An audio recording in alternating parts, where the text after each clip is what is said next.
हरदीप सिंह निज्जर की पिछले साल कनाडा में गोली मारकर हत्या कर दी गई थी। निज्जर खालिस्तान टाइगर फोर्स का सरगना था।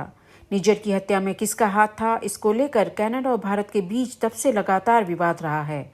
हाल ही में कनाडा ने फिर से निज्जर की हत्या से जुड़े मामले में भारत के उच्चायुक्त संजय वर्मा और अन्य राजनयिकों के शामिल होने का आरोप लगाया।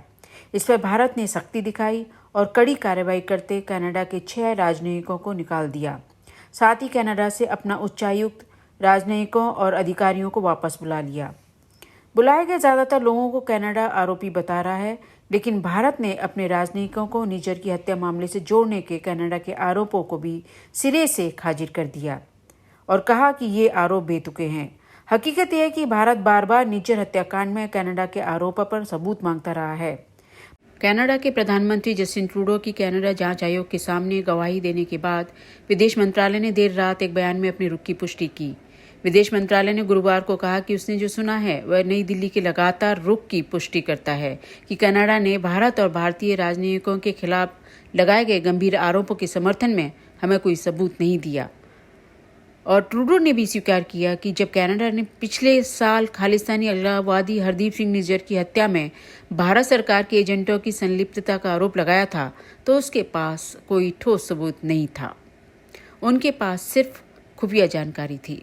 Saying that Canada has leveled serious allegations but has so far not given any evidence to back it up. Regarding your question on the comments made, I would allude to the comments made by the State Department. We would say that as far as the allegations are concerned, PM Trudeau's own admission yesterday would indicate the value. As regards our stance on the allegations, we will naturally reject false imputations against our diplomats.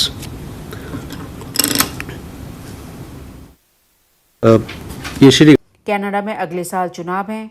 माना जा रहा है कि प्रधानमंत्री Justin Trudeau Canada में खालिस्तान समर्थकों का vote पाने के लिए ये सब कर रहे हैं।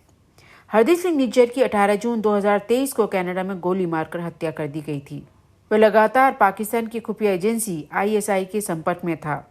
निज्जर ने कनाडा में भारतीय उच्चायोग पर हमला करने के अलावा कई मंदिरों पर भी हमले किए।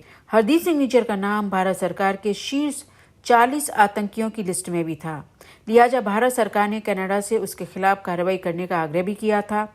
निज्जर पंजाब के जालंधर जिले का रहने वाला था। बताया जाता है कि निज्जर ने कनाडा में प्लम्बर का काम किया था, लेकिन उसने खुद को कनाडा के सिख समुदाय के बीच एक नेता के तौर पर स्थापित कर लिया था।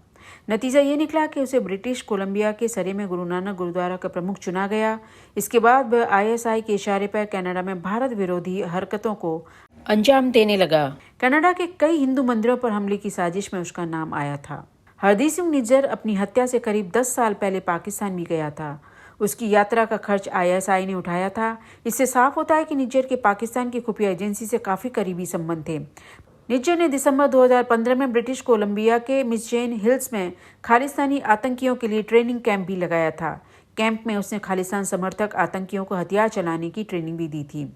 दरअसल हरदीप सिंह निज्जर पर जालंधर में साल 2022 में एक हिंदू पुजारी की हत्या का भी आरोप था। राष्ट्रीय जांच एजेंसी इस मामले की जांच कर रही थी। हरदीप सिंह निज्जर प्रतिबंधित अलगाववादी संगठन सिख फॉर जस्टिस से भी जुड़ा हुआ था। इस संगठन पर भारत सरकार ने प्रतिबंध लगा दिया था। यही नहीं, भारत ने कनाडा से सिख फॉर जस्टिस संगठन पर कार्रवाई का आग्रह भी किया था। निज्जर ने ब्रैम्पटन में खालिस्तान जनमत संग्रह के आयोजन में भी अहम भूमिका निभाई थी। यही नहीं, निज्जर ऑस्ट्रेलिया जाकर भी खालिस्तान जनमत संग्रह अभियान में हिस्सा ले चुका था। उसे भारत के खिलाफ जहर उगलने में माहिर माना जाता था। हरदीप सिंह निज्जर को लेकर एक बार फिर भारत कनाडा के रिश्ते बिगड़ चुके हैं। खालिस्तान प्रेम में जस्टिन ट्रूडो का असली चेहरा सामने आ गया है। वॉशिंगटन पोस्ट की एक रिपोर्ट कहती है कि कनाडा में निज्जर हत्याकांड के तार सीधे होम मिनिस्टर अमित शाह से जुड़े हैं। बात सच है, लेकिन कैनेडियन सोर्सेज ये बात है वॉशिंगटन पोस्ट को बता रहे हैं। तो एक बात तो तय है कि हमारे रिलेशन जो कनाडा के साथ हैं वो अब बिल्कुल बिखर चुके हैं। इन किलिंग्स और एलिगेशन के पीछे एक और विचारधारा भी हो सकती है कि अगर USA और इजराइल जैसे देश अपने दुश्मनों को दुनिया के किसी भी कोने में ढूंढकर मार गिरा सकते हैं और वे हिम्मत और काबिलियत रखते भी हैं, तो भारत क्यों न करे ऐसी बात। लेकिन ऐसे सीक्रेट ऑपरेशन में चेस्ट थंपिंग तभी हो सकती है जब आप पकड़े न जाओ या शक के दायरे में ना आओ, आपके डिप्लोमेट्स न फंस जाएं। रिपोर्ट्स की माने तो कैनेडियन ऑफिशियल्स ने अमित शाह का नाम और अजीत डोभाल के साथ एक सीक्रेट मीटिंग में भी शेयर किया था। लेकिन डोभाल ने इन सारी बातों को डिनाई भी किया और डोभाल ने रिपोर्टेडली यहाँ तक कहा कि इंडिया निज्जर के मर्डर को एक्सेप्ट ही नहीं करेगा, चाहे कितने भी एविडेंस दिखा दो।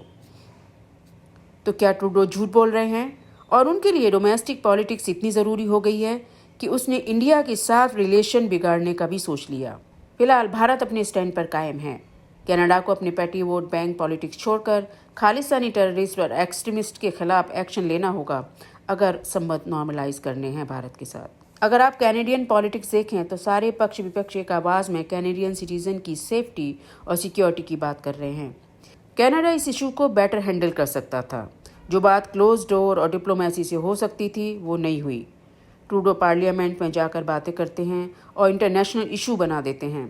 फिर सारा रायता फैलाने के बाद ये अपेक्षा रखी है कि इंडिया उनके साथ कोऑपरेट करेगी, लेकिन अब भी समय है। दोनों देश मिलकर ये इशू म्यूचुअल अंडरस्टैंडिंग के साथ सुलझा सकते हैं, क्योंकि भारत के लिए ये मैटर ज़्यादा संवेदनशील हो सकता है, क्योंकि कनाडा में लगभग 1.86 मिलियन से ज़्यादा भारतीय रहते हैं और उनमें लगभग 6 लाख तो स्टूडेंट ही हैं। इनको मद्देनज़र रखते हुए भारत थोड़ा वल्नरेबल हो जाता है। दोनों देश क्लोज डोर मीटिंग्स करें और थोड़ा कंप्रोमाइज़ करें तो शांति वार्ता से ही बात बन सकती है। नमस्कार, मैं हूँ प्रभा।